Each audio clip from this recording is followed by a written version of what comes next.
मुझे कोई गल नहीं। क्या हो रहा है यहाँ? शादरा पुलिस थाना है, बिना रसीद के इसके आगे नहीं ले जा सकता।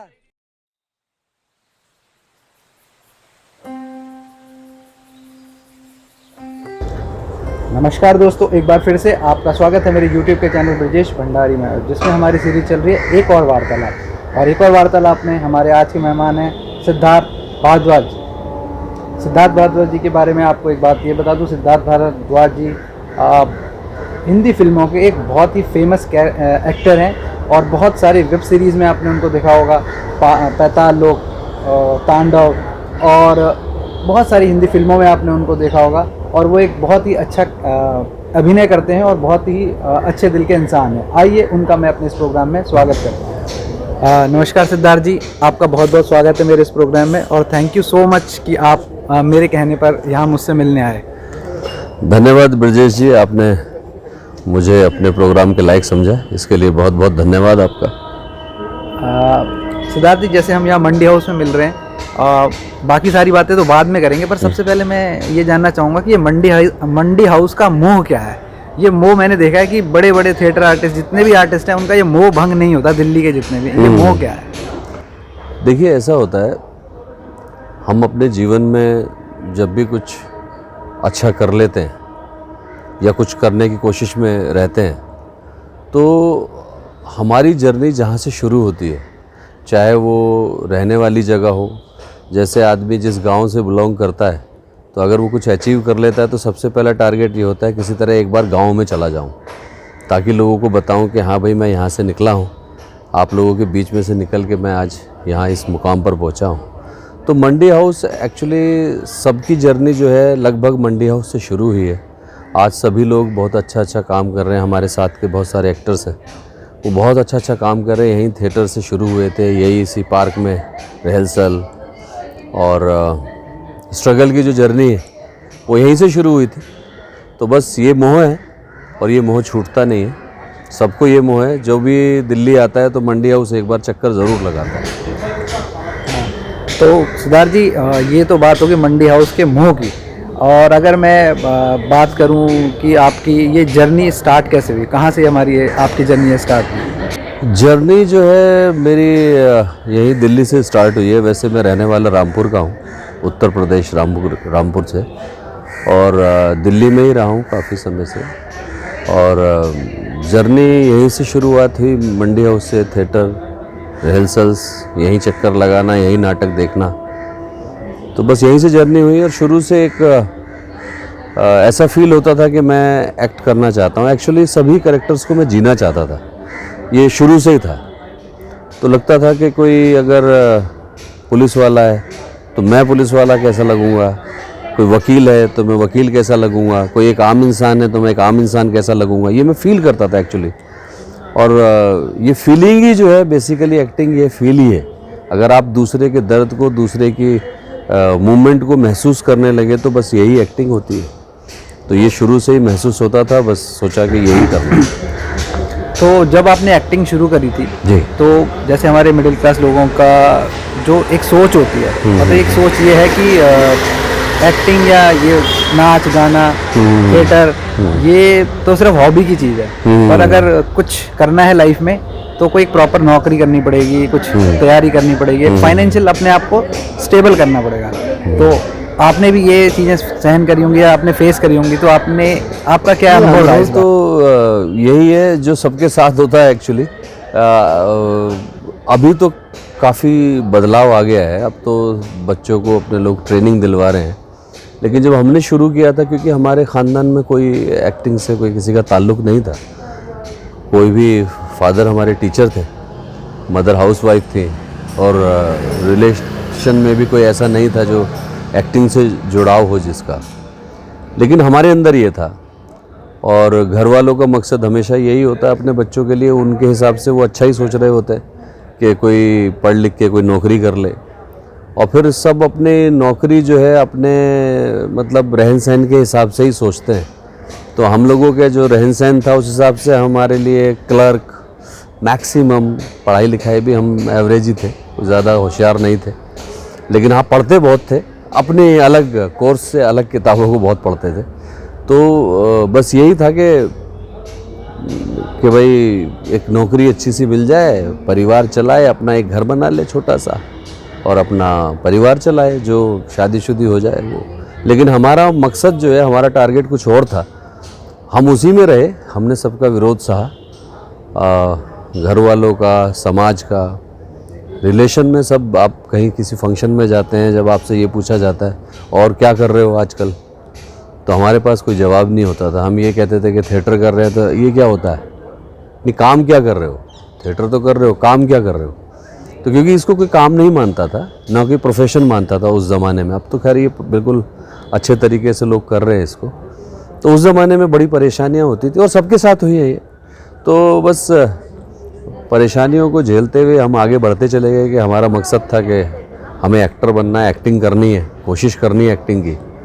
तो बस उसमें कामयाब हो गए, मतलब अपने मकसद में कामयाब हो गए। अब एक्टिंग करते हैं, कोशिश करते हैं अच्छा करने की, हमेशा अलग अलग काम करने की, हर काम में एक नया वेरिएशन देने की कोशिश जारी है। ठीक है। सर, मैं आपसे यहाँ पर ये पूछूंगा कि जैसे आप जब आपने ठान लिया कि अब मुझे थिएटर ही करना है, ठीक है, तो उसके बाद जब आप मंडी हाउस पहुँचे, मंडी हाउस आए, तो मंडी हाउस में आपकी शुरुआत कैसे हुई? क्योंकि थिएटर करना चाहते थे और कोई सोर्स था नहीं कि कैसे शुरुआत होती है, और मंडी हाउस के बारे में कोई जानकारी नहीं थी कि यहाँ पर कोई थिएटर हब है, यहाँ पर बहुत सारे ग्रुप्स काम करते हैं। क्योंकि जब कहते हैं जहाँ चाह होती है वहाँ राह भी हो जाती है। तो बहुत खोजते खोजते हमारे एक दोस्त थे, तो उनके चाचा जी थे, वो थिएटर करते थे, RS विकल नाम था उनका। तो वो समझो मेरे गुरु वही थे, उनके साथ शुरुआत करी मैंने थिएटर की। तो उनके पास पहुंचा, फिर उनके साथ शुरू, उनके साथ वर्कशॉप, फिर उनके साथ नाटक। पहला नाटक था मेरा माटी मटेल, जो कि अजय रोहिला ने डायरेक्ट किया था, और स्वर्गीय किरण चंद शर्मा जी ने उसको लिखा था। बड़ा अच्छा नाटक था वो। तो उसमें हमें पहले एक रोल मिला, एक ग्रामीण एक, ऐसे रोल 1 2 3 4, तो एक ग्रामीण एक ऐसे करके रोल मिला। उसके बाद बस शुरुआत हो गई, धीरे धीरे नाटक करते रहे। और स्ट्रीट थिएटर तो मैं आज भी करता हूँ, और नाटक अभी 2 साल पहले तक मैंने नाटक किया। उसके बाद अभी थोड़ा वक्त का थोड़ा सा वो है कि नाटक नहीं कर पा रहा हूँ। 2 साल पहले यहाँ SKP के एक फेस्टिवल में मैंने एक नाटक किया था, टुकड़े टुकड़े धूप, SRC में ही, जम्मू में भी किया था कंपटीशन में। उसके अलावा बहुत सारे नाटक किए, लेकिन बस यही है कि जहाँ चाह होती है वहाँ राह होती है, और वो राह मिल गई हमें। तो एक्सपीरियंस बहुत अच्छा रहा, बहुत स्ट्रगल का दौर था, क्योंकि काम यही था हमारे पास और इस काम में पैसे नहीं थे। तो आप समझ सकते हैं जब पैसे नहीं हैं तो स्ट्रगल का दौर है। बहुत दूर से आना, बहुत पैदल चले इस दौरान। तो बस ये है कि बस मज़ा आ रहा है। सिद्धार्थ जी, ये तो आपका था मंडी हाउस का सफ़र। मंडी हाउस में आपने जो भी स्ट्रगल करा, तो फिर एक दिन ऐसा भी आया होगा कि आप जो फिल्मों में आ रहे हो या इतने सारे वेब सीरीज़ में आपने काम किया है जी। तो उसकी शुरुआत कहाँ से हुई? वो स्पार्क या वो एकदम टर्निंग पॉइंट कौन सा था आपके लिए? वो टर्निंग पॉइंट ये था कि जिस पार्क में आज हम ये इंटरव्यू कर रहे हैं, इसी पार्क में मैंने अपनी पहली फिल्म का ऑडिशन दिया था। वो फिल्म थी ओए लकी लकी ओए। दिलीप शंकर जी एक बहुत बड़े कास्टिंग डायरेक्टर हैं, बहुत कमाल इंसान है, बहुत अच्छे इंसान हैं। तो उनके साथ मैंने काफ़ी काम किया है। तो उनके एक असिस्टेंट थे विकास जी। तो एक बार वो वहाँ बाहर श्री राम सेंटर के बाहर मुझे मिले, और मेरे किसी दोस्त के वो जानकार थे। तो उन्होंने कहा भाई इसका इंटरव्यू लेना है, वो इसका ऑडिशन लेना है। तो उन्होंने मुझसे कहा, तो मैंने कहा ठीक है। तो फिर इसी पार्क में जहाँ हम आज ये इंटरव्यू कर रहे हैं, यहीं पर मैंने अपना पहला ऑडिशन ओए लकी लकी ओए फिल्म के लिए दिया था, जो कि मेरा हो गया उसमें, और मैंने उसमें रस्तोगी का कैरेक्टर किया था। उसी के साथ मैंने एक फिल्म करी, सुजीत सरकार जी ने डायरेक्ट की थी, जोगी भाई उसके कास्टिंग डायरेक्टर थे। उन्होंने मुझे एक कैरेक्टर के लिए बुलाया था। वो फिल्म इत्तेफाक से रिलीज़ नहीं हो पाई, बहुत बड़ी फिल्म थी वो, जॉनी मस्ताना। वो भी करी, ओए लकी लकी के दौरान ही वो फिल्म करी।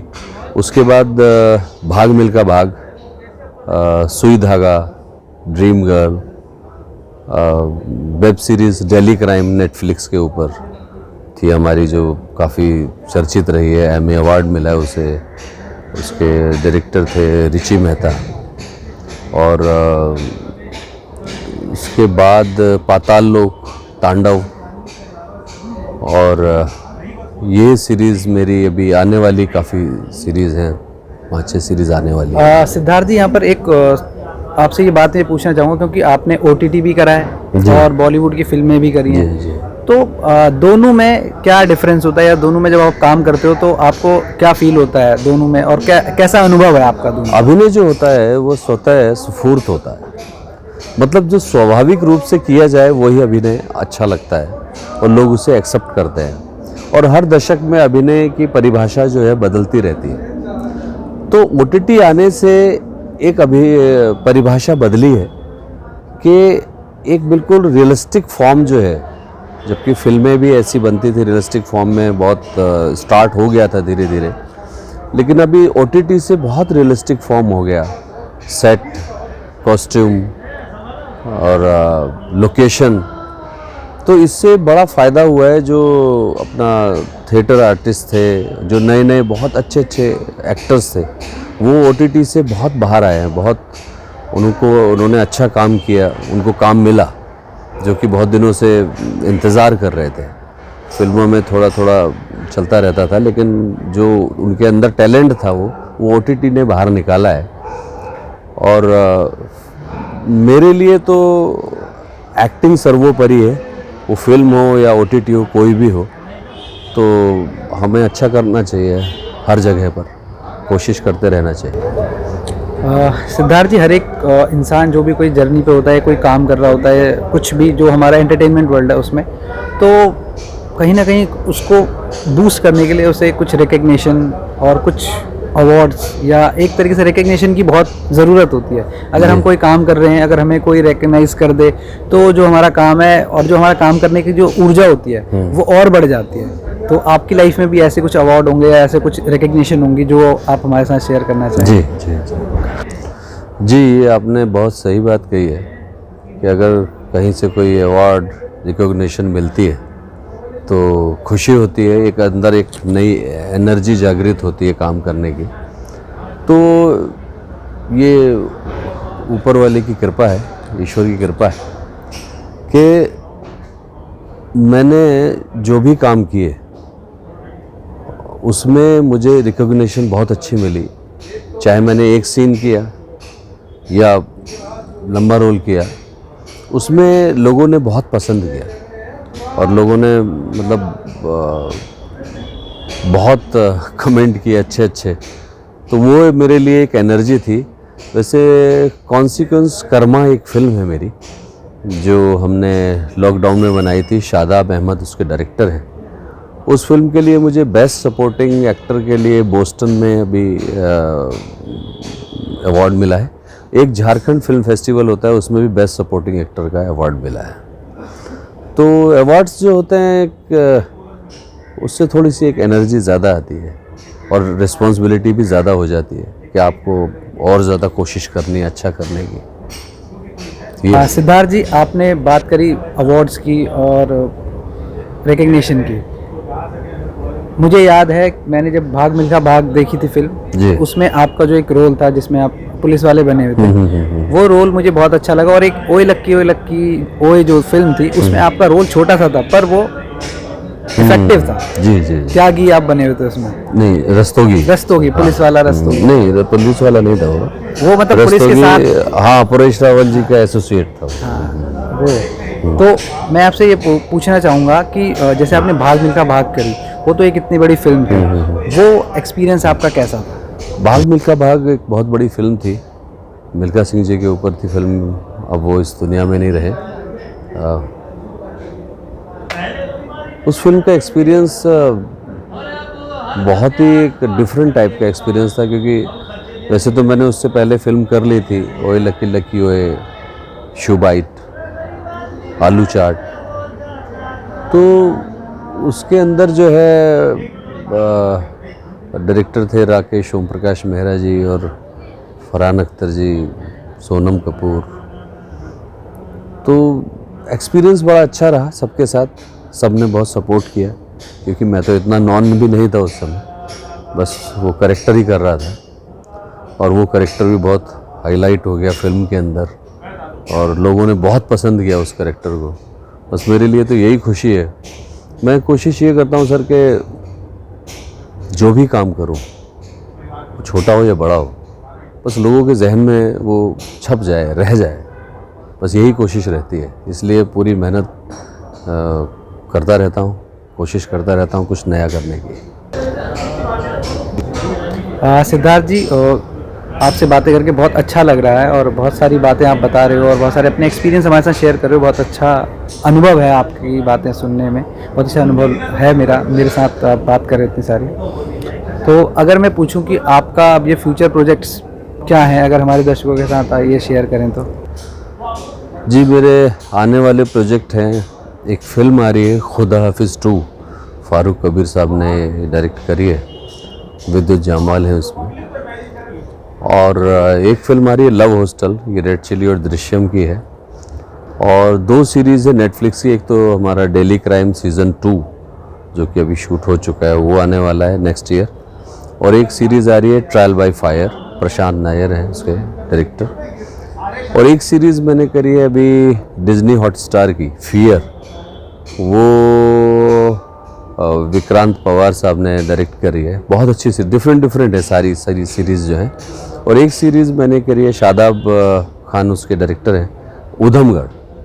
तो ये नेक्स्ट ईयर में ये सारे मेरे प्रोजेक्ट्स बिल्कुल तैयार हैं, मतलब सब पोस्ट प्रोडक्शन चल रहा है, तो आने वाले हैं प्रोडक्शन। थैंक यू सिद्धार्थ जी, आपने हमसे इतनी सारी बातें करी और अपनी लाइफ के इतने सारे एक्सपीरियंस हमारे साथ शेयर करे, उसके लिए थैंक यू सो मच। और सबसे बड़ी बात यह है कि आपने मुझे समय दिया, उसके लिए मैं आपको बहुत बहुत धन्यवाद करूँगा। अरे आपका धन्यवाद सर, कि आपने इतने व्यस्त अपने कार्यक्रमों के बावजूद भी मुझे समय दिया, और उसके लिए मैं आपको बहुत बहुत धन्यवाद कहूँगा। थैंक यू आपका। और मैं अपने देखने वाले दर्शकों को भी यही बोलूँगा कि प्लीज़ मेरे चैनल को लाइक कीजिए, शेयर कीजिए और सब्सक्राइब कीजिए, जो कि हम ऐसे गुणी लोगों को, गुणी कलाकारों को आपके सामने ला सकें और उनके अनुभव आपके साथ शेयर कर सकें। Thank you so much. Thank you Brajesh Bhandari ji आपका, कि आपने अपने चैनल के लायक हमें समझा और हमारा इंटरव्यू किया, इसके लिए धन्यवाद। और आप सबका धन्यवाद, आप इस चैनल को देखिए, इनके चैनल को, इसमें नए नए एक्सपीरियंस मिलेंगे। बहुत अच्छे एक्टर्स का ये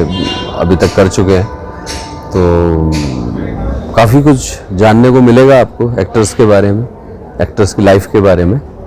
तो मैं आपसे रिक्वेस्ट करता हूँ कि इस चैनल को देखिए और सब्सक्राइब भी कीजिए। Thank you. Thank you.